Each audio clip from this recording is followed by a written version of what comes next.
بھائی یہ ذرا حیا کے خلاف مسئلہ ہے، ایسے اوپنلی نہ پوچھا کرو. کچھ رشتے ایسے ہوتے ہیں ان میں اگر ریلیشن ہو جائے، سیکشولی ریلیشن ہو جائے تو میاں بیوی کا رشتہ خراب ہو جاتا ہے اس سے.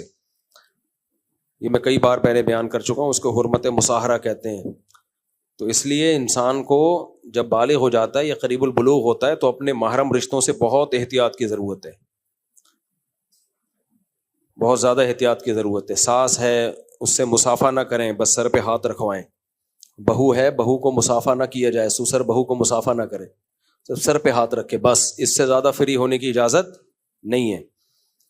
بعض دفعہ یہ ہوتا ہے، خواتین نے خود بتایا ہے کہ ہم باہر سے آتے ہیں امریکہ سے، سسر صاحب ایئرپورٹ پہ گلے مل رہے ہوتے ہیں بہو سے. بڑی بے غیرتی ہے، یہ بے شرمی کی بات ہے. تو یہ باؤنڈری ہے، ٹھیک ہے، بہو بیٹیوں کی طرح ہوتی ہے، لیکن کس کے دل میں کیا ہے کسی کو نہیں پتا ہوتا. تو ایک باؤنڈری ہے، اس کو کراس کرنے کی کوشش نہ کریں. بلکہ بیٹی بھی جب جوان ہو جائے نا، باپ بیٹی کا بھی ایک تقدس ہوتا ہے، تو اتنا اس کو گلے لگانا، بیٹیوں کو گالوں پہ بار بار پیار کرنا، یہ بھی ٹھیک نہیں ہے. بیٹی بڑی ہو گئی ہے تو سر پہ ہاتھ رکھیں، اس کے پیشانی پہ چوم لیا، ٹھیک ہے.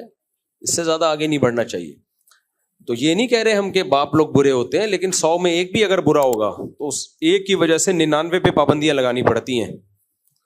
اور بہو اور سسر کا اور داماد اور ساس کا تو اور زیادہ اس میں اہم مسئلہ ہے، کیونکہ ان میں ریلیشن سے رشتہ خراب ہو جاتا ہے. خود سے فیصلہ نہ کریں، اللہ نہ کرے کہیں ہو گیا ہو تو کسی دارالفتہ سے باقاعدہ رابطہ کریں. میرے دوست نے میرے لیے قصائی کا انتظام کر لیا ہے، اور قصائی ان کے میرے، اب تو بقرعید چلی گئی بھائی، اور قصائی نے میرے دوست کے ذریعے مجھ سے 2000 کا ٹوکن لیا. عید کے دن قصائی کی 10 سے 12 کی ٹائمنگ تھی. اور ابے اتنا لمبے مسئلے یہاں نہ پوچھا کرو، مختصر پوچھا کرو، بہت لمبا مسئلہ ہے. اس کا طریقہ یہ ہے کہ ادھر جمع کرا دیں اس کو فون نمبر ڈال کے. جو لمبے مسائل ہیں ہمارے دارالفتہ میں جمع کرا دیا کریں ادھر، تو اس کا پھر ریٹرن میں جواب لکھ دیں گے. یہاں شارٹ شارٹ باتیں پوچھا کریں. یہ اتنا لمبا مسئلہ ہو گیا، مفتی صاحب میرے دوست نے مجھ سے سامان کے 1500 لیکن کمیشن 500 کیوں کی سامان کسی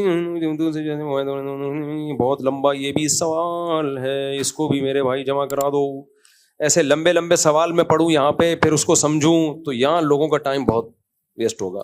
جو انڈیویجول ٹائپ کے سوال ہوتے ہیں آپ کے انفرادی اور لمبے بھی ہوں تو وہ جواب ہم دیتے ہیں اس کا، اور فری میں ہی دیتے ہیں، لیکن وہ یہاں جمع کراتے ہیں. السلام علیکم صاحب، ہمارے دور سے کیسے، ہمارے دور سے امجد بھائی ہیں، ان کے ایک ٹانگ کام نہیں کر رہی، دعا کریں. دل سے دعا ہے جی، اللہ تعالیٰ ان کی دونوں ٹانگیں صحیح ہو جائیں، اور اللہ ان کی ٹانگ اتنی مضبوط کر دے کہ کسی کو کک ماریں تو اس کی ایک ٹانگ کام کرنا چھوڑ دے. صحت عطا فرمائے اللہ تعالیٰ ان کو. مفتی صاحب 12 سال کا تھا تو وہ مسجد سے چندہ چوری کیا کرتا تھا، لیکن اس کو اب احساس ہوتا ہے وہ 19 سال کا ہو گیا ہے اور اس کو پتہ بھی نہیں کتنے پیسے نکالے تھے چندے سے. اب کچھ ایسا حل بتائیں وہ اس گناہ سے نکل جائے، اور پیسے کس طریقے سے. بھائی 12 سال کی عمر میں مسجد کے چندے سے چوری کرتا تھا، اب 19 سال میں اللہ نے توبہ کی توفیق دی ہے. پہلی بات تو توبہ مبارک ہو.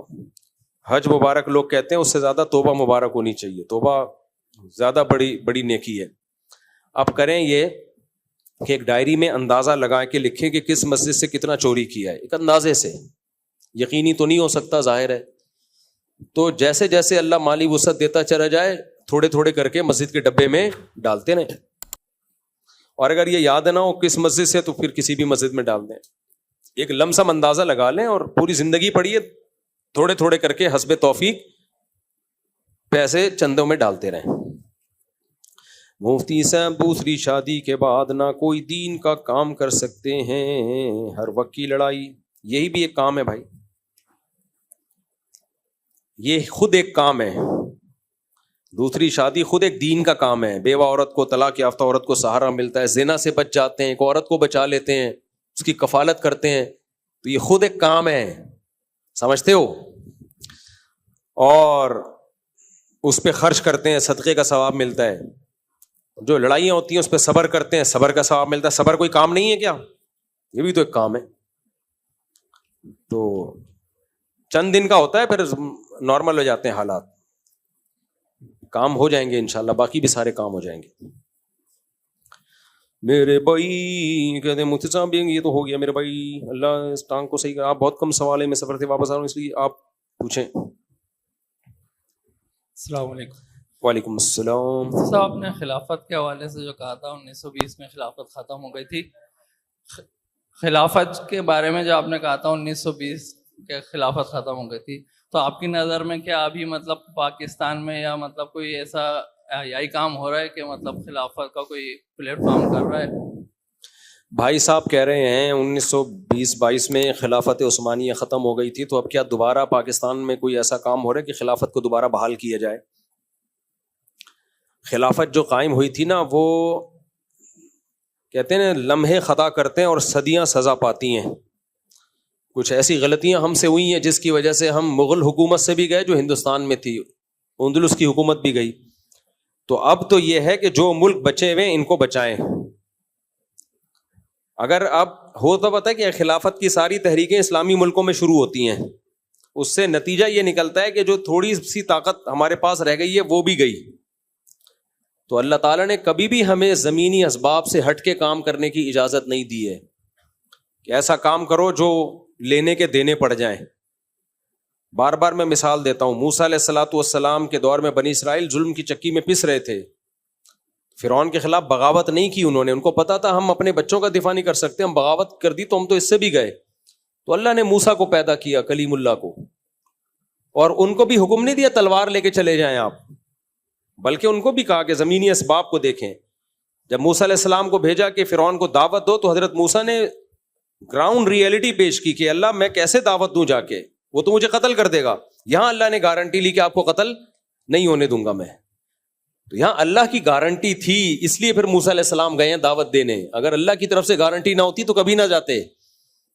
تو اب نبی دنیا سے چلے گئے ہیں, اب ہمارے پاس کوئی گارنٹیاں نہیں ہیں, ہمیں وہی کرنا ہے جو اسباب سے ہمیں سوٹیبل طریقہ سمجھ میں آ رہا ہو. ہم اپنی ذمہ داری پوری کریں گے, پھر جو اللہ کی مدد آسمان سے آئے گی. شروع میں ہی ہم وہ کام شروع کر دیتے ہیں جو گراؤنڈ ریئلٹی سے اسباب سے ہٹ کر ہے, تو لینے کے دینے پڑ جاتے ہیں. اور یہ جتنے اسکالرز خلافت کی باتیں کر رہے ہیں, ان کے پاس کوئی پیکج نہیں ہے, صرف باتیں پھینک رہے ہیں بیٹھ کے, اپنے ہی ملکوں کو کمزور کر رہے ہیں. اور یہ دوسرے ملکوں میں جا کے بھیگی بلی بن جاتے ہیں, کیونکہ وہاں لا مضبوط ہے, تو وہاں کوئی ایک لفظ بھی ان کی ریاست جو خالصتاً کفریہ ریاستیں ہیں, وہاں جا کے ایک لفظ اس ریاست کے خلاف نہیں بولتے. اور جن ریاستوں کا آئین میں لکھا ہوا ہے کہ قرآن و سنت کے خلاف کوئی قانون نہیں بنے گا, عملی کوتاہیاں ہیں, ان کو کہتے ہیں یہ دارالحرب ہے, یہاں یہ کرو وہاں وہ کرو. تو اس لیے خلافت کے نام پہ ان نعروں کے دھوکے میں کبھی بھی نہیں آنا چاہیے.